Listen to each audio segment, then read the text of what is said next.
Corpus Hermeticum, segunda parte do discurso da iniciação. Continuação da narrativa. Dizes então, ó Trimegistus, que Deus possui dois sexos?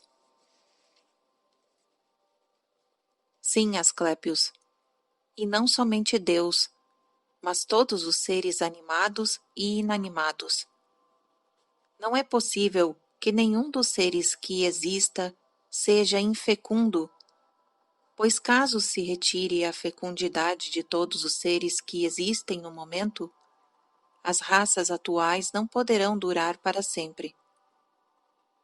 De minha parte, declaro que também está na natureza dos seres o sentir e o engendrar, e digo que o mundo possui em si mesmo a capacidade de engendrar, e que conserva todas as raças de uma vez tenham vindo a ser.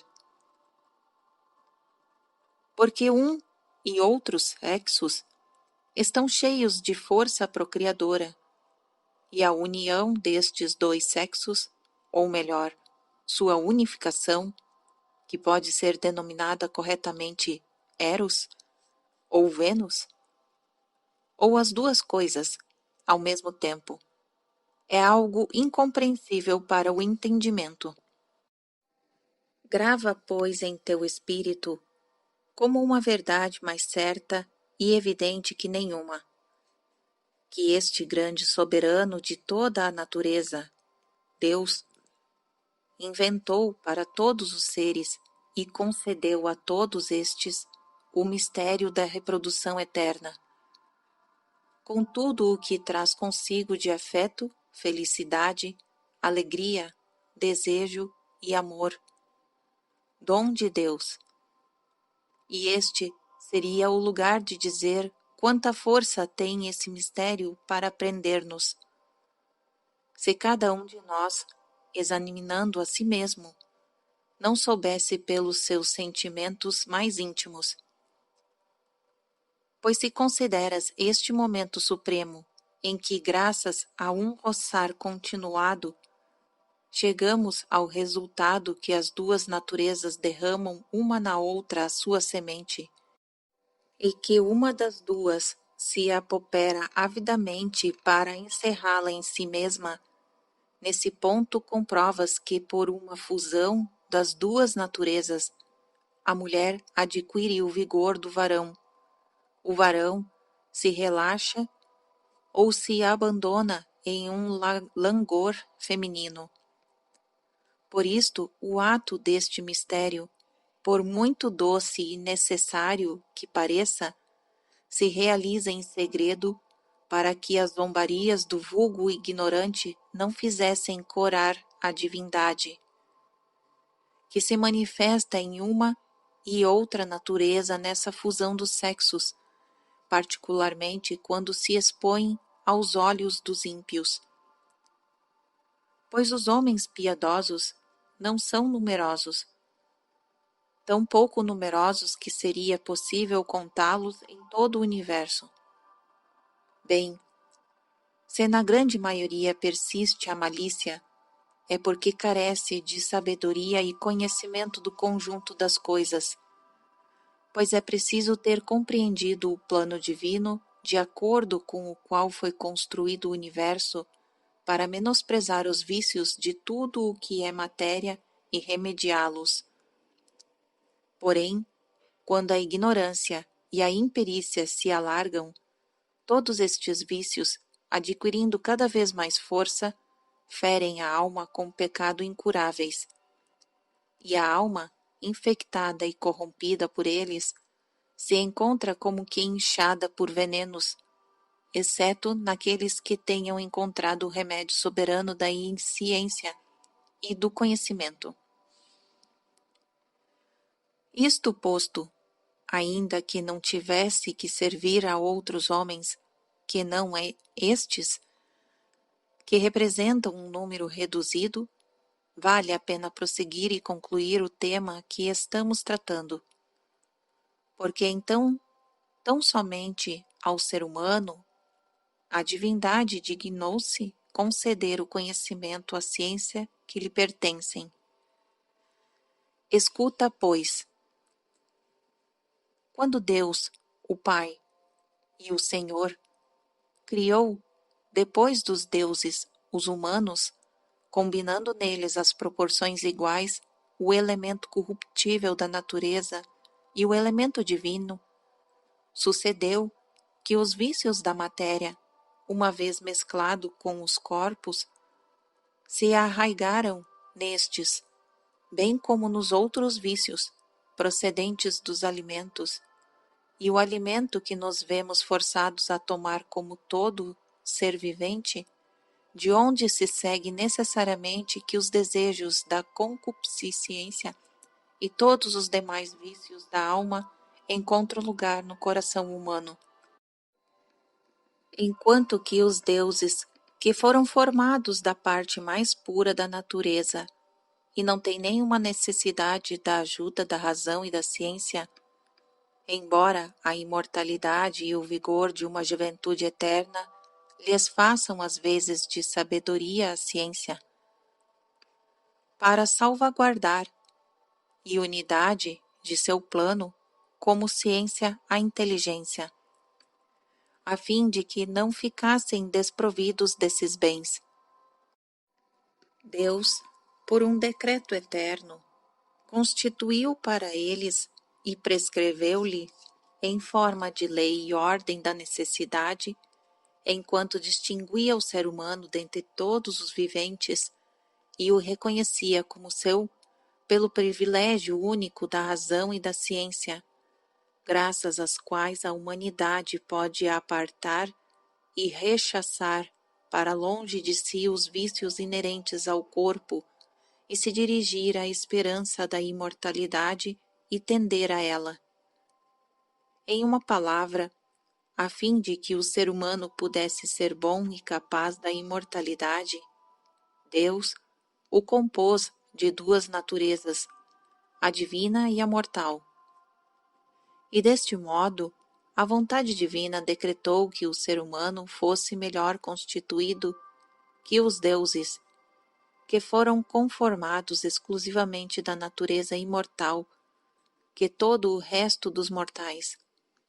Por isto, enquanto o ser humano unido aos deuses, por um vínculo de parentesco, os adora piedosamente na santidade do espírito, os deuses, por sua vez, velam do alto com um terno amor sobre os assuntos humanos, tomando-os sob sua custódia.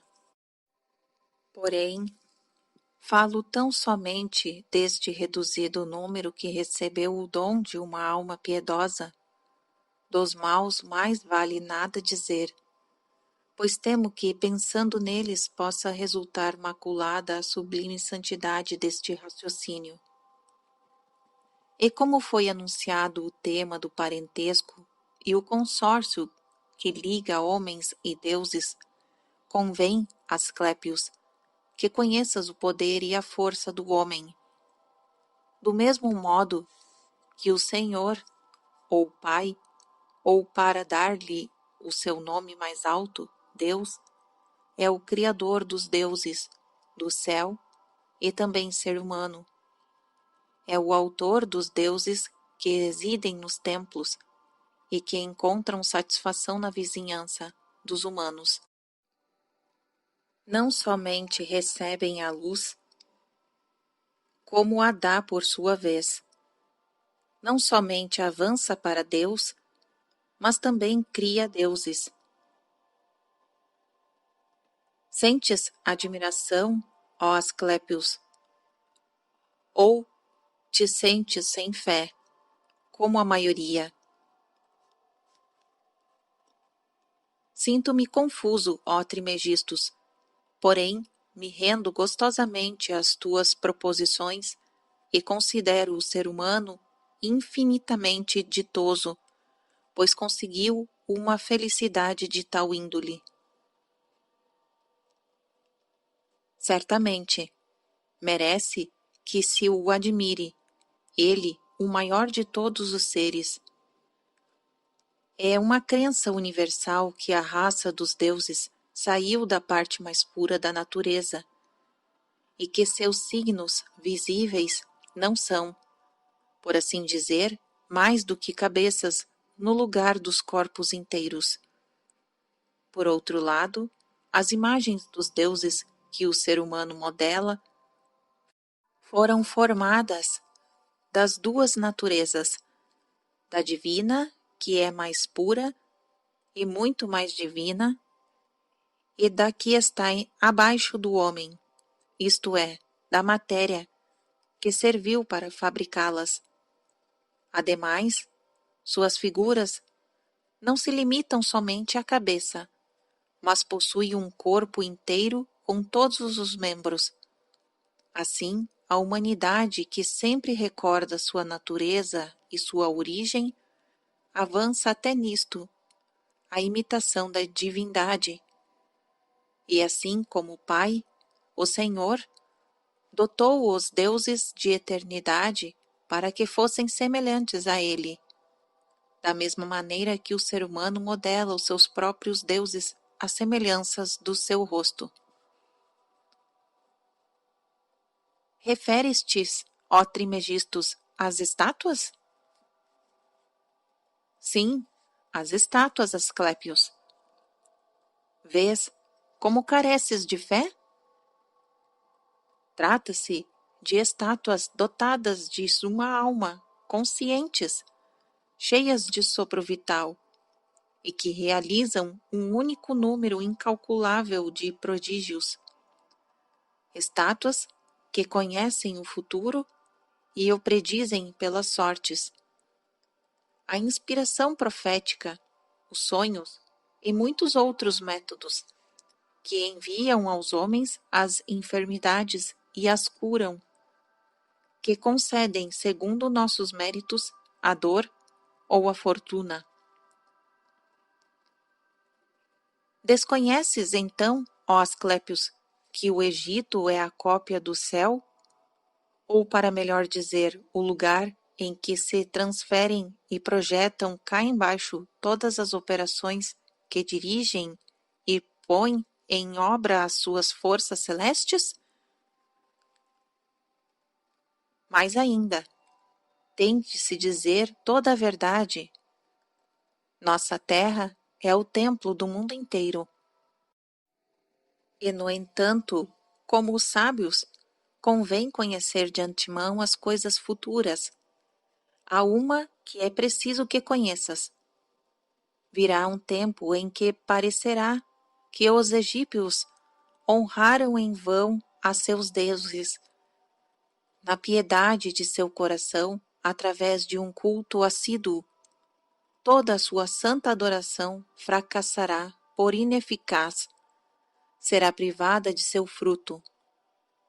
Os deuses, abandonando a terra, volver-se-ão para o céu, abandonarão o Egito. Este país, que foi em outro tempo o domicílio das liturgias santas, viúvo agora de seus deuses, não gozará mais de sua presença. Estrangeiros virão a habitar este país, esta terra, e não ela somente se deixará de prestar atenção às observâncias, mas às coisas ainda mais penosas. Mandar-se-á por meio de presumidas leis sob castigo prescritos, abster-se de toda a prática religiosa, de todo o ato de piedade ou de culto para com os deuses. Então, esta terra santíssima, pátria dos santuários dos templos, permanecerá totalmente coberta de sepulcros e de mortos. Ó Egito, Egito! De teus cultos restarão apenas mitos, e nem sequer teus filhos, mais tarde, crerão neles. Nada sobreviverá, a não ser as palavras gravadas sobre as pedras que contam tuas piedosas façanhas. o cita, ou o hindu, ou qualquer outro semelhante a eles, isto é, um vizinho bárbaro, se estabelecerá no Egito, porque eis que daqui a divindade sobe aos céus de novo. Os homens abandonados morrerão todos, e então, sem Deus e sem humano, o Egito não será mais do que um deserto. Dirijo-me a ti, Rio Santíssimo, e a ti predigo as coisas do futuro. Torrentes de sangue te encherão até as margens e transbordarás. E não somente tuas águas divinas serão manchadas por este sangue, mas também este fará com que saiam de seu leito, e haverá muito mais mortos que vivos. Enquanto que aquele que haja sobrevivido só será reconhecido como egípcio pela sua língua. Na sua forma de agir, perecerá um ser humano de outra raça. Por que chorar, ó Asclépios? O mesmo Egito se deixará arrastar, e muito mais que isto há algo muito pior. Será maculado com crimes muito mais graves. Ele, noutro tempo, o santo que tanto amava aos deuses, único país da terra em que os deuses haviam assentado moradia para corresponder à sua devoção, ele, que ensinava aos homens e santidade e a piedade, dará exemplo da mais atroz crueldade. Nessa hora, cansados de viver, os humanos não olharão o mundo como objeto de sua admiração e reverência. Este todo, que é uma coisa boa, a melhor que se pode ver no passado, no presente e no futuro, estará em perigo de perecer. Os humanos o considerarão como um peso duro. Por ele mesmo se menosprezará e não se amará mais a este conjunto do universo, obra incomparável de Deus, construção gloriosa, criação toda ela boa, feita de uma infinita diversidade de formas, instrumento da vontade de Deus, que sem ciúme prodigaliza seus favores em toda a sua obra, onde se reúne em mesmo todo numa harmoniosa disparidade. Tudo o que pode oferecer-se à vista que seja digno de reverência, louvor e amor. Porque as trevas serão preferidas à luz.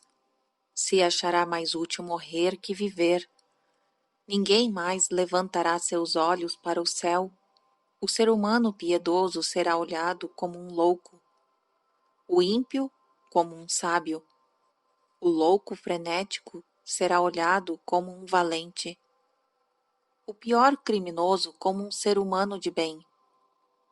A alma e todas as crenças que ela se referem, segundo as quais a alma é imortal por natureza, ou que haverá de obter a imortalidade, conforme ensinei, serão apenas motivo de riso. Mais ainda, serão vistas como pura vanidade. Inclusive, creia-me, será um crime capital, segundo os textos da lei, o estar dedicado à religião do espírito. Será criado um novo direito, novas leis. Nada santo, nada piedoso, digno do céu e dos deuses que o habitam, se fará ouvir jamais, nem se achará fé em parte alguma da alma. Produze-se uma dolorosa separação entre homens e deuses. Restam apenas os anjos nocivos que se mesclam aos humanos e os constrangem pela violência, desaventurados, e todos os excessos de uma audácia criminosa, comprometendo-os em guerras, piratarias, más ações e em tudo o que é contrário à natureza da alma. A terra perderá então seu equilíbrio, o mar deixará de ser navegável, o céu não estará manchado de estrelas, os astros deterão sua marcha pelo céu, toda voz divina será forçada ao silêncio e se calará.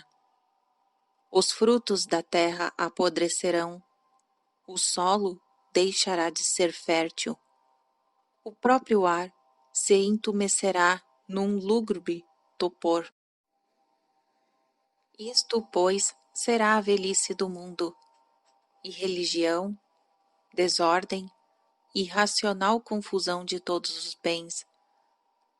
Quando essas coisas tiverem sucedido, ó Asclépios, estão o Senhor e o Pai, o Deus primeiro em potência e demiurgo de Deus uno, depois de haver considerado estes costumes e estes crimes voluntários, oferecendo resistência com sua vontade, que é a bondade divina aos vícios e à corrupção universal, e corrigindo o erro, aniquilará toda a malícia, apagando-a através de um dilúvio, consumindo-a através do fogo, destruindo-a através de enfermidades pestilências, estendidas a diversos lugares.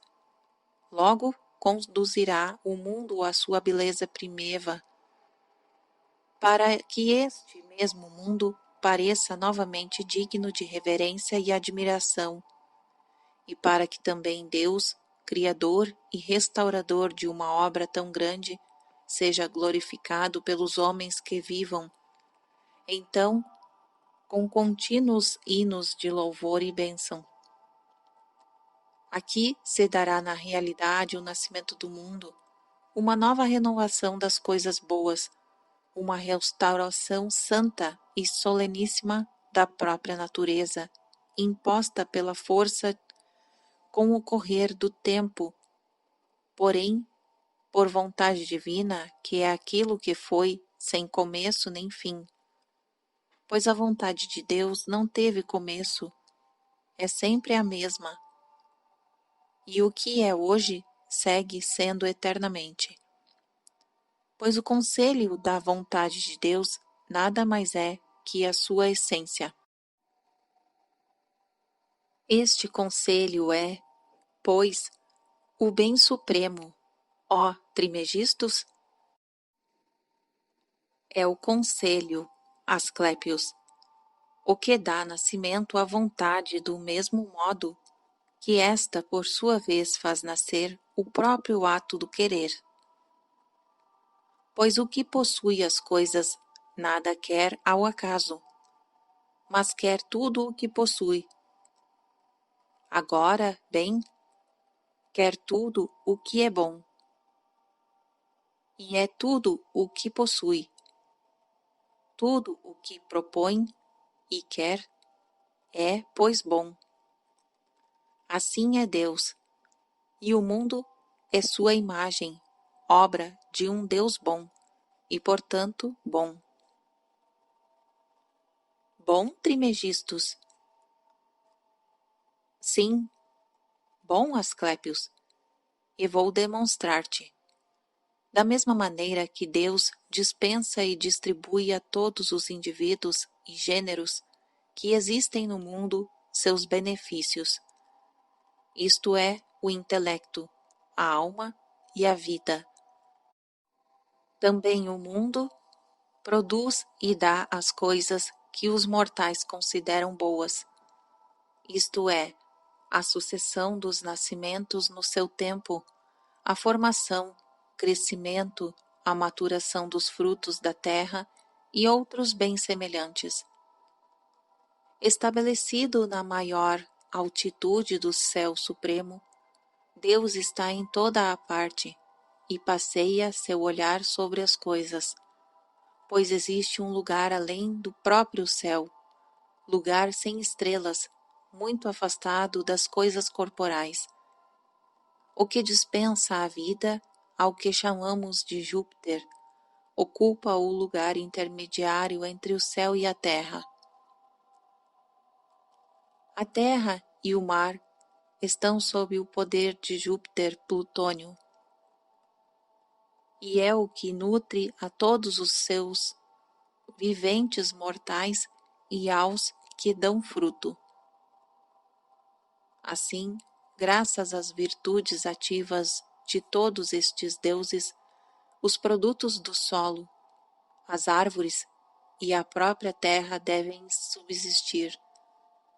Porém, existem ainda outros deuses cujas virtudes ativas e cujas operações vão distribuir-se através de tudo o que existe. Esses deuses, cujo domínio se exerce sobre a terra, serão restaurados qualquer dia e instalados numa cidade no limite extremo do Egito, uma cidade que será fundada do lado do sol poente e à qual afluirão por terra e por mar as raças dos mortais. Diga-me, todavia, ó Trimegistus, onde se encontram no momento estes deuses da terra? Instalaram-se numa magnífica cidade sobre a montanha da Líbia. Porém, isto é o suficiente para quanto a este tema.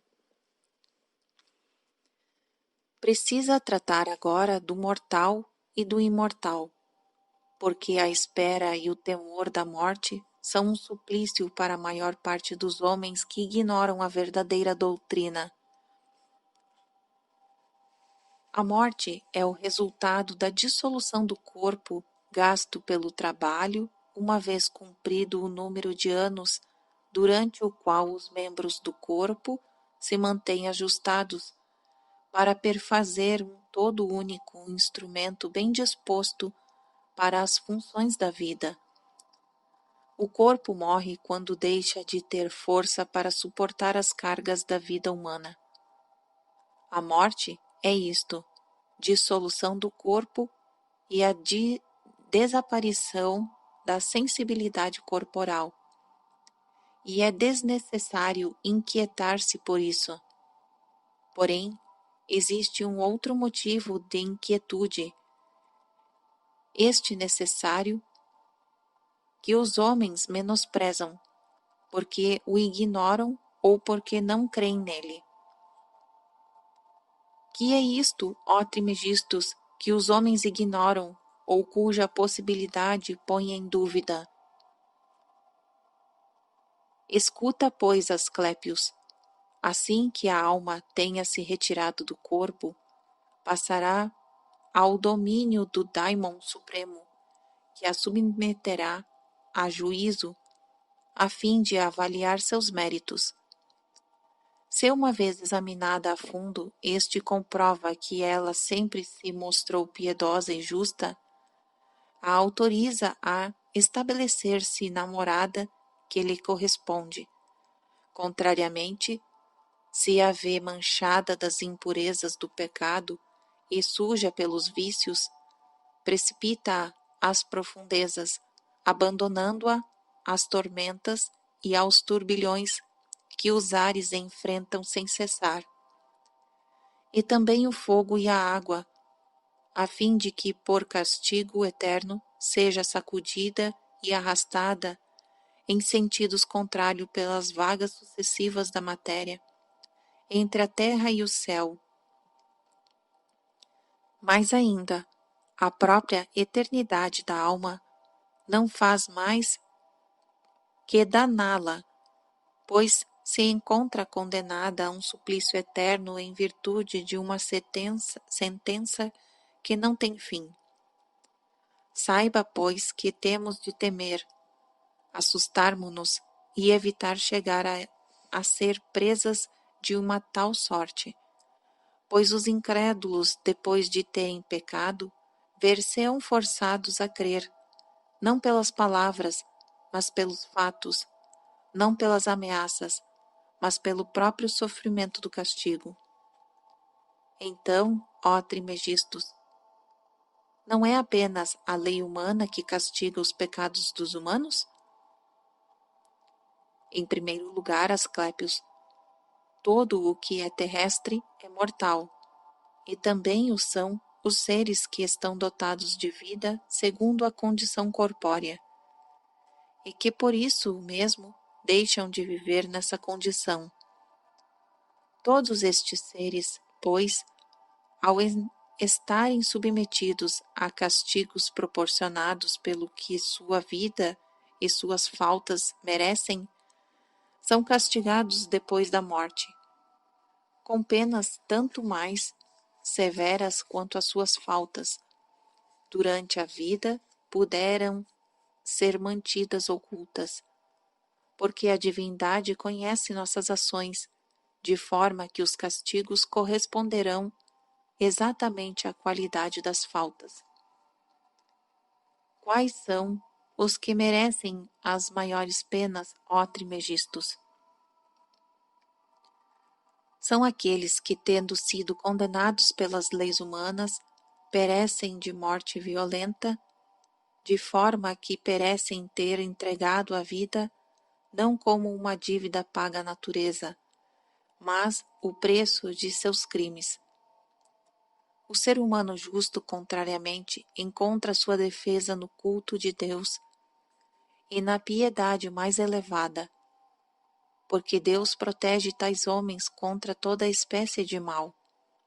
Efetivamente, o Pai, ou Senhor das coisas, aquele que por si só é tudo, se desvela com prazer a todos.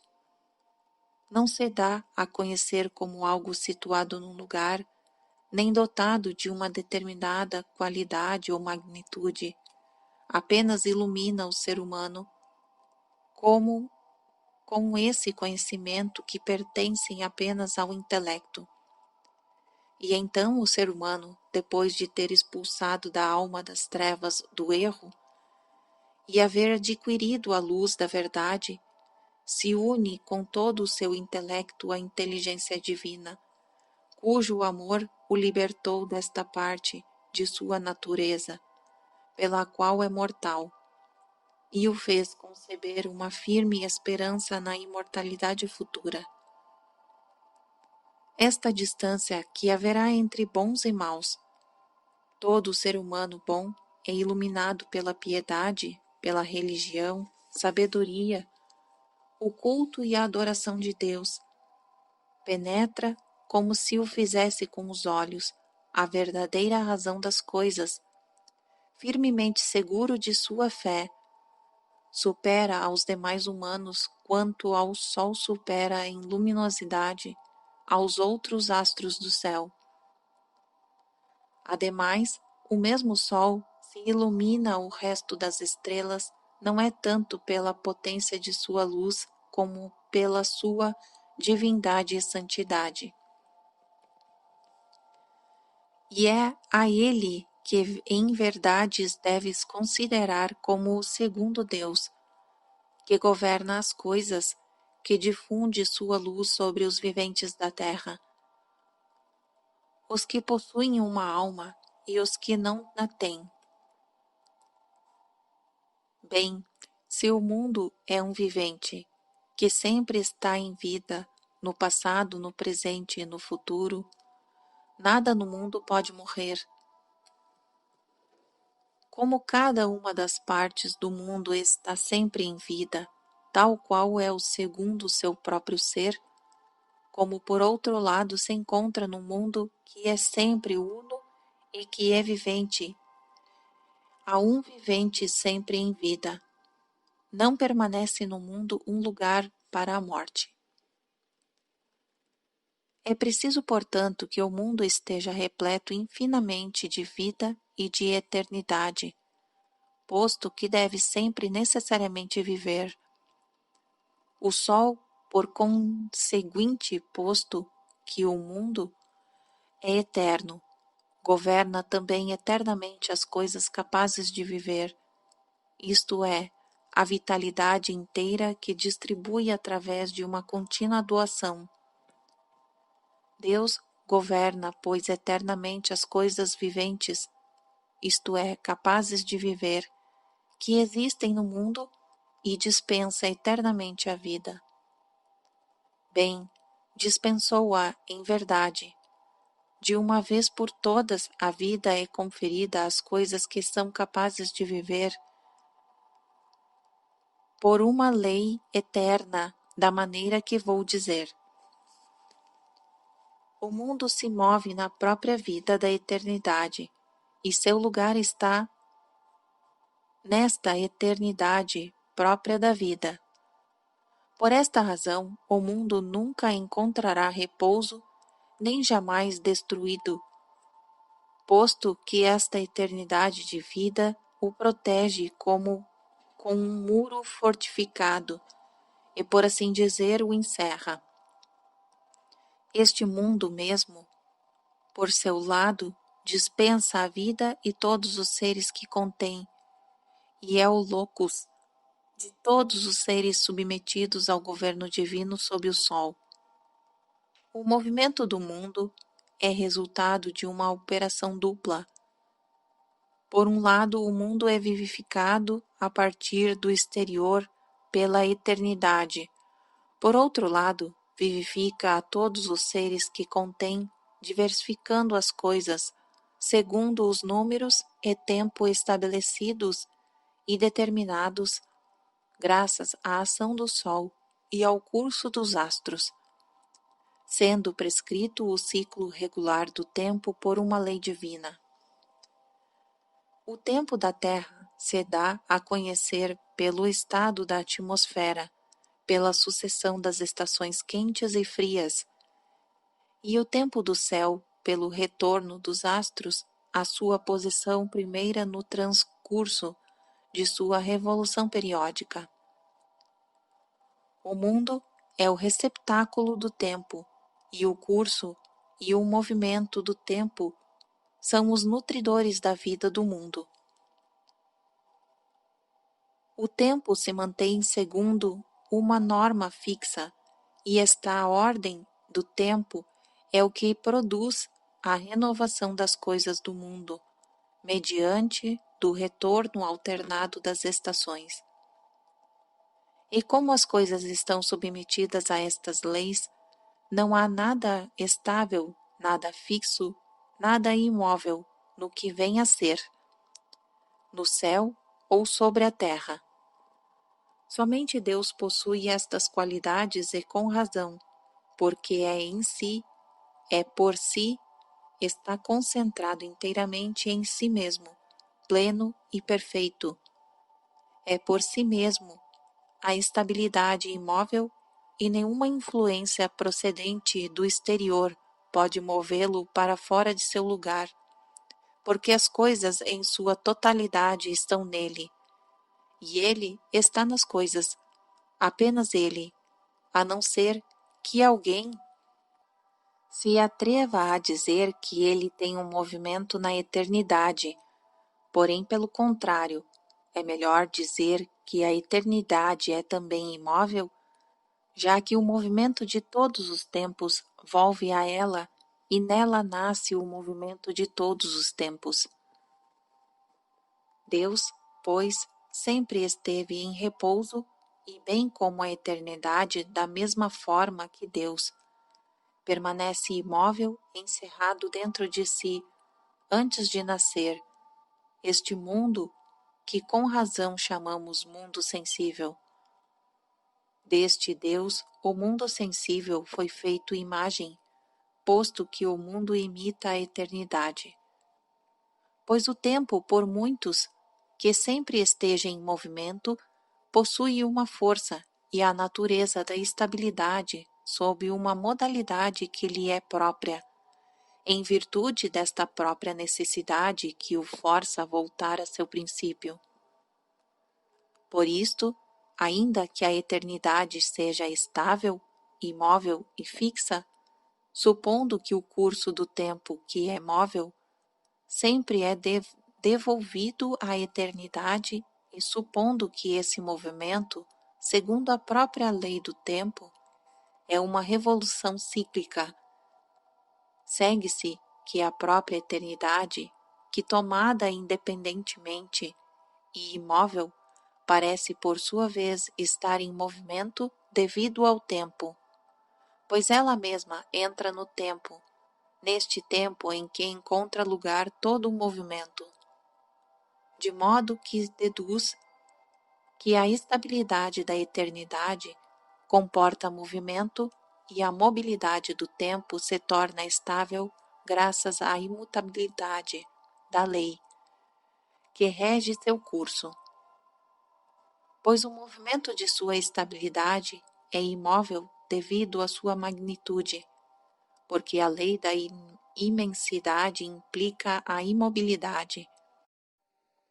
Assim, e este ser que é tal, que escapa ao domínio dos sentidos, não tem limites, ninguém pode abarcá-lo ou medi-lo, não pode ser sustentado, nem levado, nem seguido ou perquirido. Onde está, para onde vem, como se conduz, de que natureza é, tudo isto nos é desconhecido. Move-se em sua estabilidade soberana, e sua estabilidade move-se nele. Seja esta Deus, ou a eternidade, ou ambos, ou uma na outra, ou ambos em um ou na outra. Por esta razão, a eternidade não conhece os limites do tempo. Por um lado, ainda que seja possível delimitá-lo, seja através do número, ou pela mudança das estações, ou pelo retorno periódico dos astros em sua revolução, o tempo é eterno. Assim, os vemos a ambos, um e outro, igualmente infinitos, analogamente eternos, pois sendo a estabilidade fixa a fim de poder servir de base a todos os movimentos dos móveis, por esta mesma solidez ocupa com razão o primeiro posto. Assim, as causas primeiras de tudo que existe são Deus e a eternidade. O mundo, supondo-se que seja móvel, não ocupa o primeiro lugar, pois nele a mobilidade supera a estabilidade, enquanto possui por lei própria o seu movimento eterno, uma fixidez inalterável. O intelecto total, que se assemelha à divindade, imóvel por si mesma, move-se em sua estabilidade. É santo, incorruptível, eterno, e qualquer outra coisa melhor que ainda possa ser dita, se é que existe algum atributo melhor, posto que a eternidade do Deus Supremo, a qual subistes na verdade, absoluta, infinita, cheio de todas as formas sensíveis e da ordem universal, subsistindo, por assim dizer, com Deus. O intelecto do mundo, por sua vez, é receptáculo de todas as formas sensíveis e de todas as ordens particulares. Finalmente, o intelecto humano depende de experiências passadas.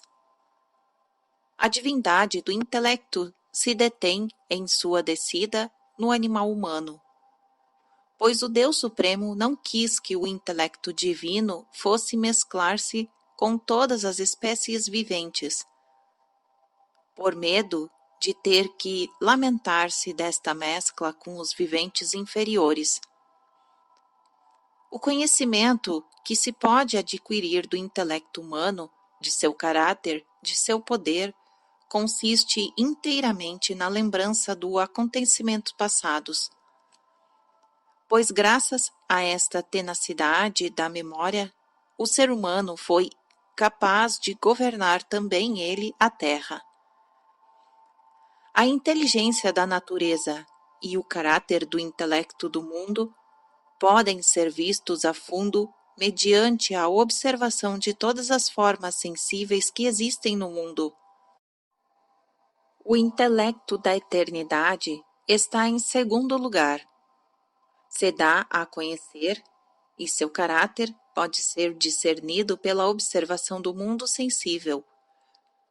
Porém, o conhecimento que se pode obter do caráter do intelecto de Deus Supremo é o próprio caráter desse intelecto. São a verdade completamente pura, e desta não se pode discernir no mundo, ainda que de modo confuso, nenhuma sombra. Pois onde nada se dá a conhecer que sob a medida do tempo há uma mentira, onde há começo no tempo, há erro. Vês, pois, Asclépios, como instalados em tão profunda profundidade tratamos temas tão elevados, e a que sublimidades desejamos chegar. Porém, a ti, Deus Altíssimo, a quem dou graças, a ti que me iluminastes com a luz que consiste na visão da divindade. Quanto a vós, Tat, Asclépios e Ramon, guardai estes mistérios divinos no segredo de vossos corações, cobrindo-o de silêncio e mantendo-os ocultos. Existe esta diferença entre a inteligência humana e o intelecto do mundo, que nossa inteligência chega à força de aplicação, a captar e a discernir o caráter do intelecto do mundo, enquanto que o intelecto do mundo se eleva ao conhecimento da eternidade e dos deuses que estão acima dele. Desta maneira indireta, se dá a conhecer a nós, os homens, o poder ver, como através da névoa, as coisas do céu, tanto quanto o permite a condição do espírito humano. Indubitavelmente, quando se trata de contemplar objetos tão altos, nossa capacidade de visão possui limites bem estreitos. Porém, uma vez tenha visto, a felicidade da alma que conhece é imensa. Acerca do vazio, ao qual o maior parte atribui tanta importância, eis aqui minha opinião. Não há vazio de classe alguma, não pode ter existido e nem existirá jamais, porque todas as partes do mundo estão completamente cheias, de modo que o próprio mundo está cheio e totalmente acabado, graças a corpos que diferem em qualidade e forma, e que possuem cada um sua figura e magnitude próprias. Um maior, outro menor, um mais denso, outro menos denso. Desses corpos, os que são mais densos são visíveis ao primeiro golpe de vista, bem como os que são maiores. Os corpos menores ou mais tênues são apenas visíveis, ou não são em absoluto, e só se conhece a sua existência por meio de tato, de onde decorre frequentemente não sejam tomados como corpos, mas como espaços vazios, o que é impossível, pois da mesma maneira que o que se chama espaço fora do mundo, se é que realmente existe algo assim, o que não creio, deve estar, em minha opinião, cheio de seres inteligíveis, isto é, semelhantes à divindade deste espaço. Também, este mundo, que se chama sensível, está absolutamente repleto de corpos e de viventes, em relação com sua natureza e qualidade. Porém, as verdadeiras formas destes corpos nem sempre nos são evidentes. Vemos algumas maiores do que são efetivamente, as outras realmente muito pequenas, de modo que pela extrema distância que nos separa delas, ou pela debilidade de nossa vista, nos parece assim, ou ainda, seu excessivamente diminuto tamanho induz a maioria a negar de forma absoluta a existência delas. Refiro-me, neste momento, aos daimons, que estou seguro que habitam conosco, e aos heróis que moram, em minha opinião, entre a parte mais pura do ar, acima de nós, e esses lugares em que não se acham nem bruma nem nuvens, e cuja paz não é perturbada pelo movimento de nenhum corpo celeste. Guarda-o, pois, ó Asclépios, de chamar vazio a algum objeto, a menos que digas também de que está vazio o que chamas vazio, como vazio de fogo, ou de água, ou de qualquer outra coisa semelhante, pois ainda quando chega a ocasião de ver um objeto que possa estar vazio destas coisas, por muito pequeno ou grande que seja o que parece vazio, não é possível, todavia, que esteja vazio de ar. Outro tanto tem que ser dito de lucus.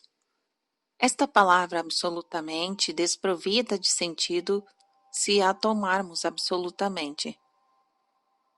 Pois não se vê o lugar locus e o que é, a menos que se observe de que é o lugar. Abandonando-se o elemento capital, a significação da palavra fica incompleta. Por isso diremos com razão, o lugar da água, o lugar do fogo, ou de outras coisas semelhantes. Como é possível que haja algo vazio, também não se pode reconhecer o que seja o lugar tomado por si só. Pois se supõe um lugar sem o objeto de que é o lugar. Este lugar parecerá vazio. Bem, segundo digo, não existe lugar vazio no mundo. Se não está vazio, não se pode ver que coisa poderá ser o lugar em si, a não ser que se lhe acrescente, como ao corpo humano, as determinações de comprimento, largura e altura.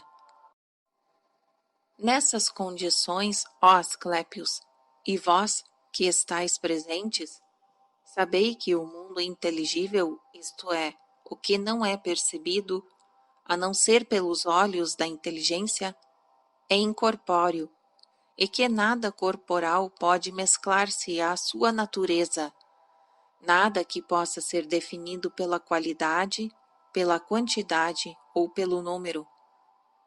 Pois, porque nele não há nada semelhante a nisto. Este mundo dito sensível é receptáculo de todas as qualidades ou substâncias das formas sensíveis, e todo este conjunto não pode ter vida sem Deus. Porque Deus é as coisas, vêm de si e dependem de sua vontade. Este todo é bom, belo, sábio, inimitável. Não é perceptível e inteligível, a não ser para si mesmo. E sem ele, nada foi, nada é, nada será. Pois tudo vem dele, tudo está nele, tudo é por ele, e as qualidades de todas as classes e de toda figura, e as magnitudes enormes, e as dimensões que superam, e toda a medida e as formas de toda a espécie, compreendem estas coisas. Asclépios, e darás graças a Deus. Porém, se chegas a alcançar conhecimento acerca deste todo, compreenderás que, em verdade, o próprio mundo sensível, com tudo o que é, o contém, está rodeado como por uma vestimenta pelo mundo superior. Em cada gênero de viventes, Asclépios, seja qual for o vivente, mortal ou imortal, racional ou irracional, dotado de alma ou não, cada indivíduo, segundo o gênero a que pertence, leva a marca de seu gênero. E ainda que todo gênero de seres viventes possua inteiramente a forma própria de seu gênero, nem por si deixam de deferir entre si os indivíduos dentro da mesma forma. Por exemplo, ainda que o gênero humano não possua mais que uma forma comum, de modo e se reconhece, é um ser humano com um simples olhar. Todavia, os indivíduos diferem entre si dentro da mesma forma, pois o tipo ideal que vem de Deus é incorpóreo, e também tudo o que é aprendido pelo Espírito. Assim, supondo-se que os dois elementos de que se estão constituídas as formas são corpos e não corpos, não é possível que uma forma individual nasça inteiramente semelhante à outra em diferentes pontos do tempo e em distintas latitudes. Pelo contrário, estas formas mudam tantas vezes quantos momentos tem uma hora durante a revolução do círculo, em cujo interior reside o grande Deus que chamamos omniforme. Assim, o tipo genérico permanece imutável por mais que engendre fora de si tantas cópias de si mesmo, e em tão grande número, e tão diversas como momentos suporta a revolução do mundo, pois o mundo muda no curso da sua revolução, enquanto que o tipo não muda, e não está submetido à revolução. Assim, portanto, as formas de cada gênero permanecem imutáveis, apesar de implicar diferenças do mesmo tipo que lhes é próprio. O mundo muda também de aparência, ó Trimegistos? Já os vês, Asclépios, estas condições que acabo de dar, é como se tivesse dado a uma pessoa que dorme. Que é o mundo e de que se compõe, senão das coisas que vieram a ser? Tua pergunta se refere ao céu, à terra e aos elementos, não é? Pois bem, que existe que mais continuamente mude de aparência? O céu está frio ou quente, úmido ou seco, claro ou nublado. Todas estas mudanças se dão num mesmo tipo uniforme. A Terra passa continuamente por múltiplas mudanças de aspecto, quando está gerando os seus meses, quando nutre o que fez nascer, quando varia diversifica as qualidades e tamanhos de seus produtos. Os momentos de parada ou de avanço de seu crescimento, e antes de tudo, as qualidades, odores, sabores e formas das árvores, das flores e dos frutos. O fogo conhece muitas transformações divinas. As figuras do sol e da lua se revestem também de toda a classe de aspectos. Parecem-se, de certo modo, aos nossos espelhos que desenvolve as cópias das imagens com um brilho que rivaliza com a realidade. Porém, já falamos o suficiente acerca deste tema. Voltaremos a ser humanos e à razão, dom divino pelo qual o ser humano recebeu a designação de animal racional. O que já dissemos do ser humano já é maravilhoso, porém essas maravilhas não valem a seguinte. O que move ou impõe sobretudo a admiração é que o ser humano foi capaz de descobrir a natureza dos deuses e de produzi-la. Nossos primeiros antepassados, depois de terem se equivocado seriamente a respeito da verdadeira doutrina acerca dos deuses, não acreditavam, nem se preocupavam com o culto ou religião de uma forma absoluta. Inventaram a arte de fazer deuses. Logo, assim que os fizeram, vincularam a eles uma virtude adequada que inferiam da natureza material, e misturando esta virtude com a substância das estátuas, dado que não podiam criar almas propriamente ditas, depois de terem invocado almas de daimons, as introduziram em seus ídolos por meio de rituais santos e divinos, de modo que estes ídolos tiveram o poder de fazer o bem e o mal.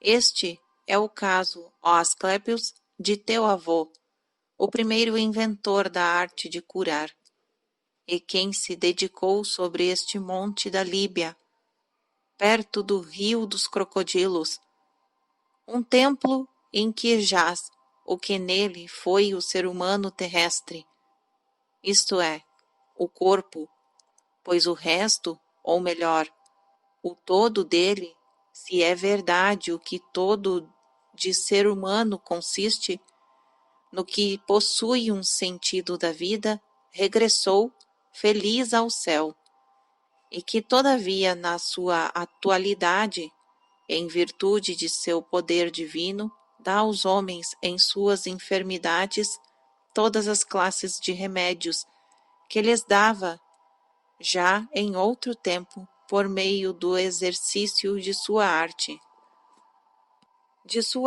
de médico. Assim também meu antepassado Hermes, cujo nome levo, não é por acaso, verdade que reside na cidade natal chamada pelo seu nome, de onde concede ajuda e salvação a todos os mortais que de todas as partes procuram-no. Ísis, finalmente, a esposa de Osíris, quantos benefícios concede, bem o sabemos, quando está propícia, e quantos homens dana quando está irritada. Pois todos os deuses terrestres e materiais encolorizam-se facilmente, pois os homens compuseram-nos de uma e outra natureza. Eis, portanto, a razão de os egípcios reconhecerem oficialmente a estes animais sagrados que vemos e que adorem em cada cidade as almas daqueles que foram deificados em vida, até o ponto de existirem cidades que levam seus nomes e vivem sob suas leis. E como os animais adorados numa cidade não são reconhecidos em outras, as cidades do Egito vivem provocando umas às outras guerras. E de que ordem é a qualidade destes deuses que se chamam terrestres, ó Trimegistos? Resulta, Asclépios, de uma composição de ervas, pedras e perfumes que contém em si mesmos uma virtude oculta de eficácia divina. Se alguém busca a maneira de agradá-los através de numerosos sacrifícios, hinos, cantos de louvor, concertos de som dulcíssimos, que recordem a harmonia celestial, é para que este elemento celestial que foi introduzido no ídolo por meio de uma prática repetida de ritos celestiais possa suportar alegremente esta larga permanência entre os humanos. Esta é a maneira pela qual o ser humano fabrica seus deuses. Porém, não creias, Asclépios, que os deuses terrestres exercem sua influência ao acaso. Entre os deuses celestes que habitam nas alturas do céu, cada um possui e conserva o lugar que lhe foi destinado por sua vez. Nossos deuses terrestres oferecem sua ajuda ao ser humano como por parentesco, velando sobre os detalhes das coisas, anunciando o futuro por meio das sortes ou adivinhações, provendo a certas necessidades e por meio disto nos assistem cada um à sua maneira. Mas então, ó Trimegistos, que parte do plano divino é administrada por Eimarmene, isto é, o destino? Por acaso não possuem os deuses celestiais todo o governo da universalidade das coisas e os deuses terrestres a administração de todos os seus detalhes? O que chamamos Ermarmene, Asclépios, é esta necessidade que domina o curso total dos acontecimentos, ligando-os uns aos outros por meios de uma cadeia contínua. É, pois, o bem e a causa que produz as coisas, ou o Deus Supremo, ou a ordem universal das coisas celestiais e terrestres, fixadas por leis divinas. Assim, esta Eimarmene e a necessidade estão inseparavelmente unidas entre si por uma espécie de aglutinante sólido.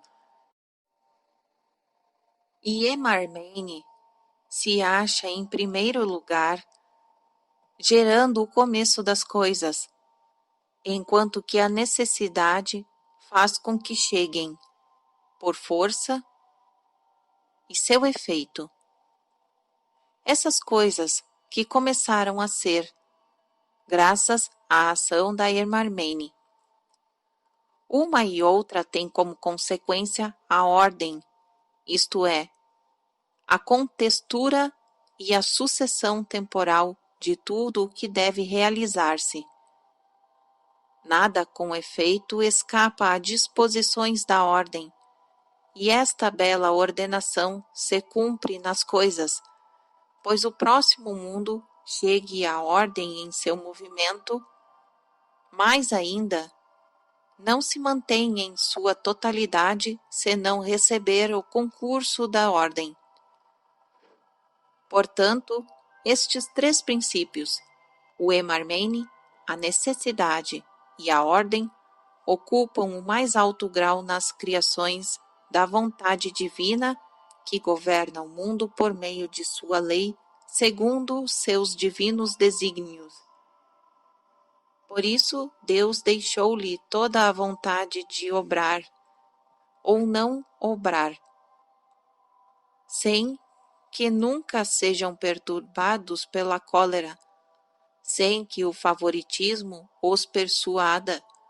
Obedecem à coação da lei eterna, que não é outra que é a própria eternidade, inevitável, imóvel, indissolúvel.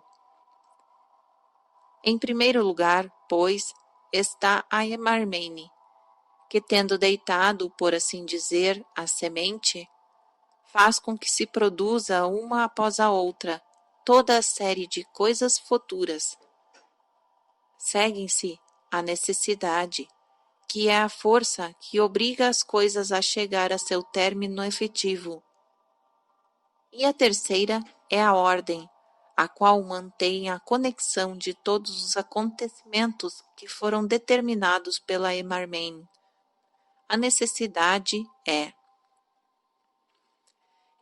pois, a eternidade, que não tem começo e nem fim, e que determina na lei imutável de seu curso, realiza sua revolução por meio de um movimento perpétuo que nasce incessantemente e deve morrer de alguma de suas partes, de forma que, graças à mudança dos instantes, e parte que nela tenha morrido, é a mesma em que renasce.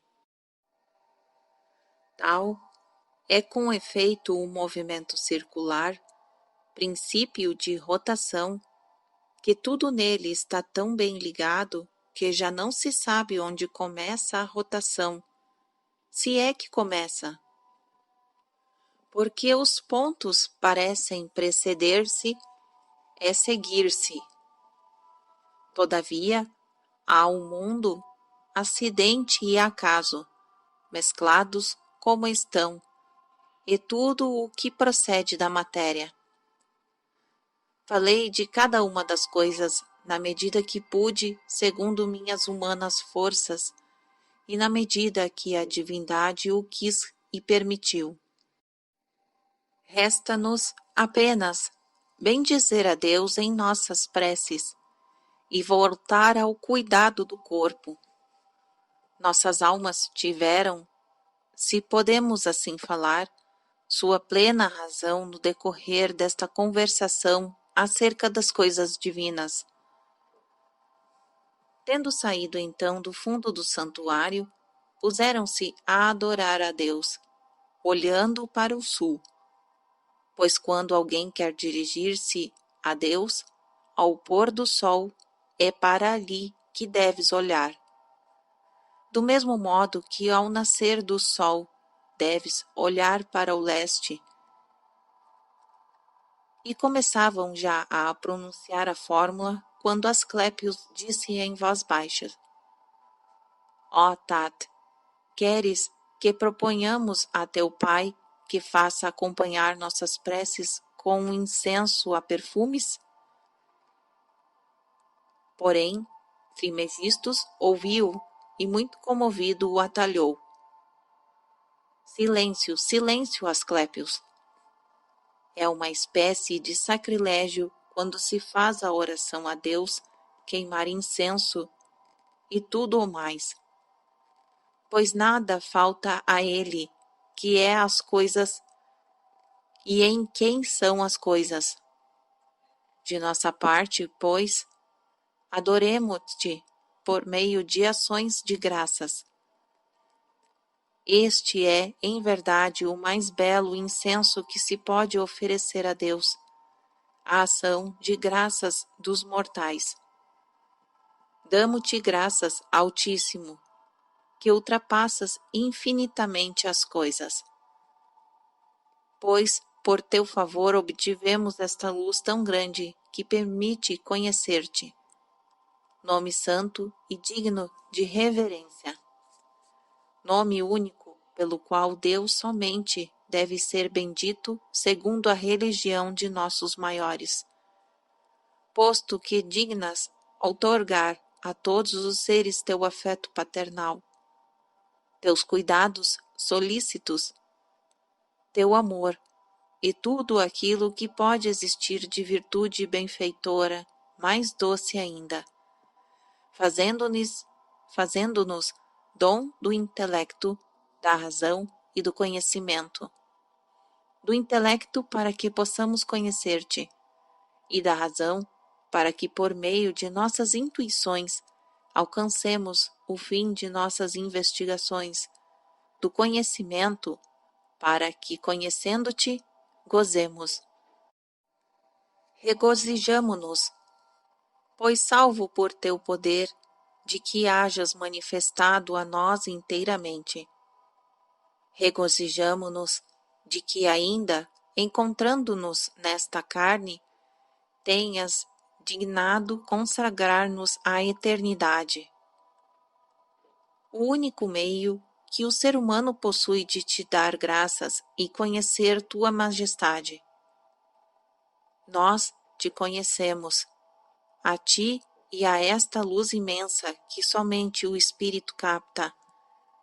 O compreendemos, ó verdadeira vida da vida, o seio que porta tudo o que vem a ser. Conhecemo-nos a ti, permanência eterna de toda a natureza infinita, repleta de tua obra procriadora.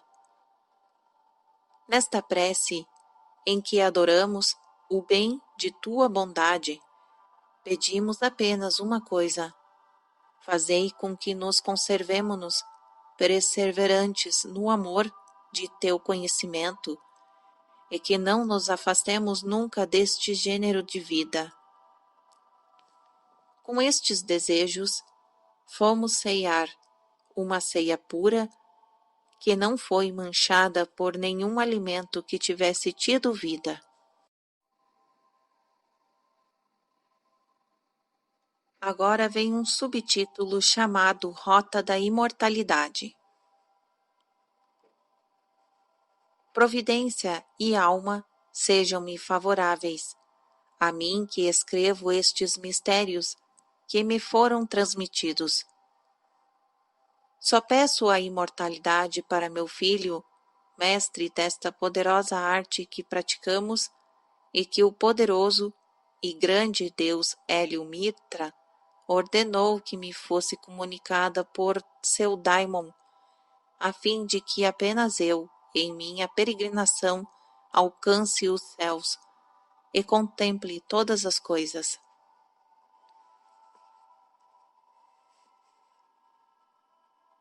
Outro subtítulo agora, chamado Invocação.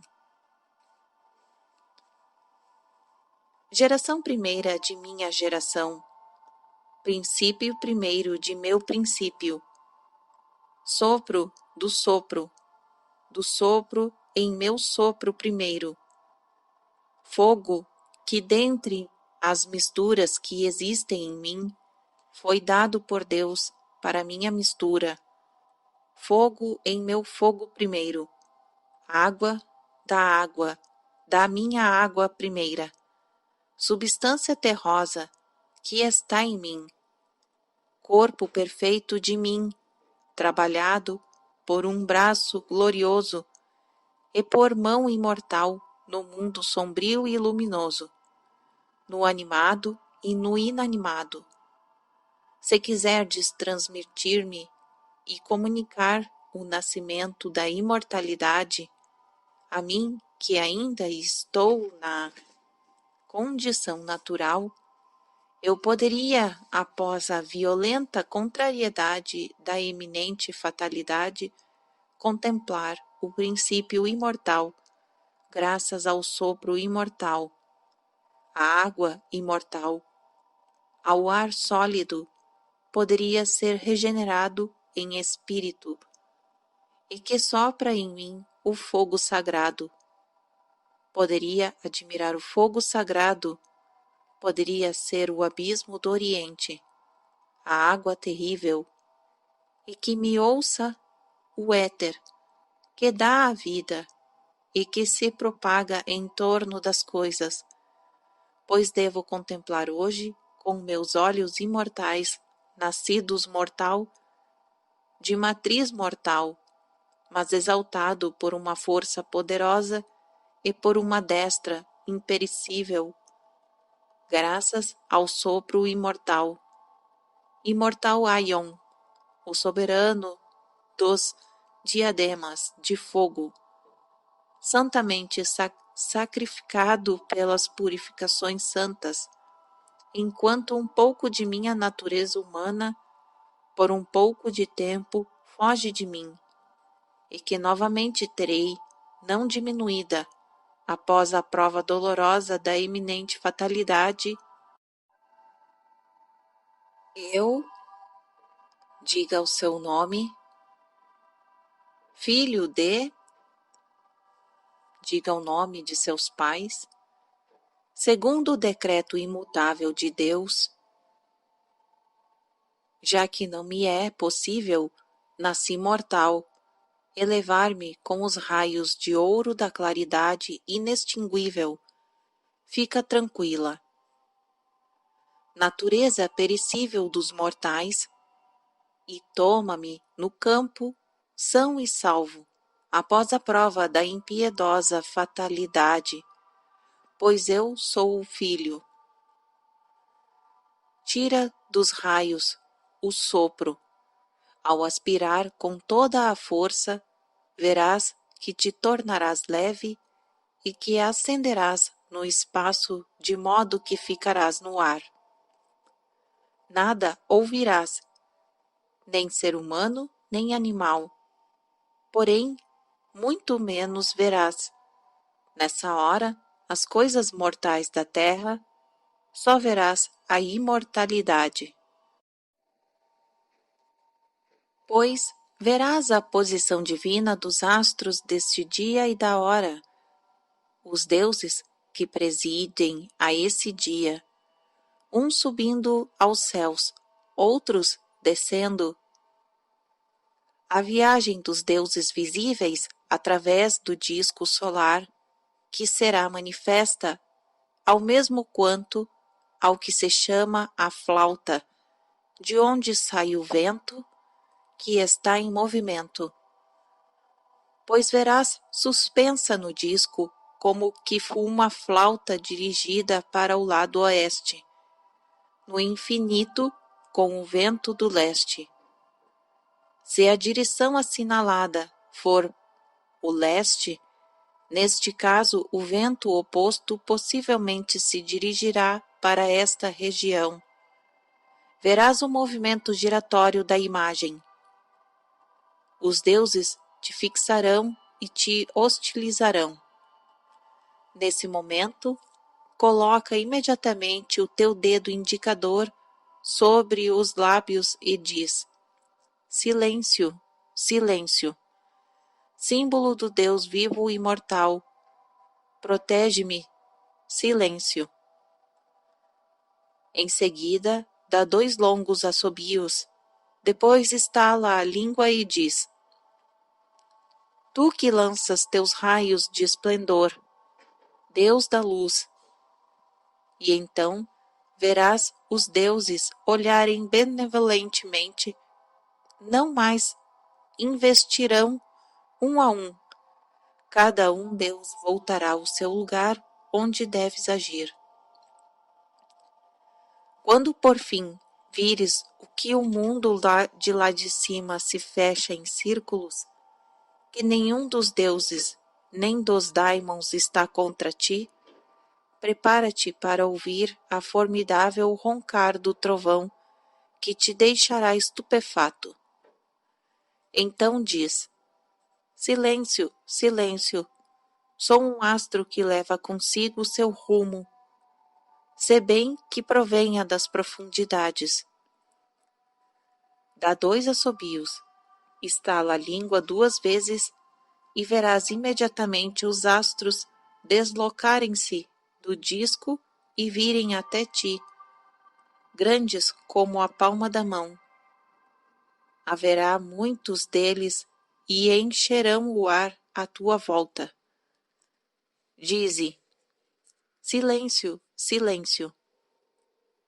E quando o disco se abrir, verás um círculo no fogo e as pedras portas de fogo fechadas. Então pronuncia o que segue, de olhos fechados. Ouve-me, escuta a minha prece. Eu, diga o seu nome, filho de, diga o nome de seus pais. Senhor, que pelo sopro fechou as portas de fogo da 4ª zona, guardião do fogo, criador da luz, Deus do sopro de fogo, Deus de coração de fogo, Espírito da luz, tu que o fogo alegra, esplendor da luz, Aion, soberano da luz, Deus com o corpo de fogo, Espírito da luz, alegrado pelo fogo, doador do fogo, semeador do fogo, manipulador do fogo, intenso como a luz. Tu que impeles o fogo como a cascata rumorejante e turbilhonante, tu que moves a luz, manipulador do raio, glória da luz, gerador da luz, mantenedor da luz através do fogo, domador dos astros. Abre-me, assim o invoco, em virtude da cruel e impiedosa fatalidade iminente, os nomes que nunca tiveram um lugar na natureza, que jamais articulou a língua humana, som ou voz de um mortal, os nomes eternamente vivos e gloriosos. Pronuncia todos esses nomes com o fogo e o sopro, dizendo uma vez a série completa e depois recomeçando uma segunda vez, até que tenhas designado os 7 deuses imortais do mundo. Quando acabares de designar estes nomes, escutarás os furores do trovão e o ribombar no que o ar te envolve. Ao mesmo tempo, sentirás um forte abalo. Diz, então, novamente: silêncio. E o mais, abre em seguida os olhos, e verás grandes portas abertas, e o mundo dos deuses por trás daquelas portas, e em virtude da alegria e voluptuosidade que essa visão proporciona, teu espírito desejará subir até ali. Permanece onde estás, e olhando fixamente para este mundo divino, acalma-te. Quando tua alma estiver em calma, diz: venha a mim, Senhor. E quando assim tiveres falado, os raios se voltarão contra ti. Olha para o meio deles, verás um Deus muito jovem e de uma bela aparência, com os cabelos de fogo, com túnica branca e clamide púrpura, tendo na cabeça uma coroa ígnea. Quando então se erguerem de ambos os lados, em fileiras, como uma guarda ameaçadora, olha fixamente para o ar à tua frente e verás cair em raios, brilhar uma luz coruscante, a terra tremer e descer um Deus gigantesco, com rosto lumífero, muito jovem, com os cabelos de ouro, tendo na mão direita a espátua de um bezerro de ouro. Isto é, a ursa que move o céu e o faz girar em sentido contrário, que de momento em momento sobe e torna a descer o polo. Na sequência, verá sair dos olhos do Deus raios e de seu corpo estrelas. Solta então um longo gemido apertando as ilhargas para acordar de uma só vez. Longamente até o esgotamento, beija de novo o filactérios e diz: vida de Osíris, de forma interrogativa. Permaneça comigo em minha alma, não me abandones, pois esta é a ordem de Ra? De forma interrogativa. Fixa o Deus, emitindo um longo gemido, e o saúda nestes termos: salve, Senhor, mestre da água. Salve, Criador da terra. Salve, príncipe do alento. Deus de brilho resplandecente. Dá-me um oráculo, Senhor, acerca da presente conjuntura. Senhor, mestre da água, renascido, eis que me vou. Cresci e já morro, nascido de um nascimento que dá vida, eu morro para dissolvido entrar na morte, segundo o que estabelecestes, segundo o que instituístes, ao fundar o mistério. E então, ser-te-á dado o oráculo. Será separado de tua alma, não mais estarás em ti mesmo, quando ele responder. O oráculo te será dado em versos, e o Deus, após ter te dito, irá embora.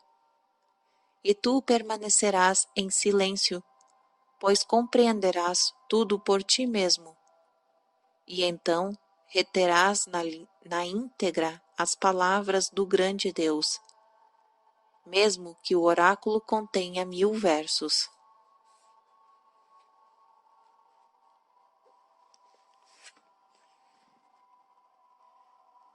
Fim do discurso.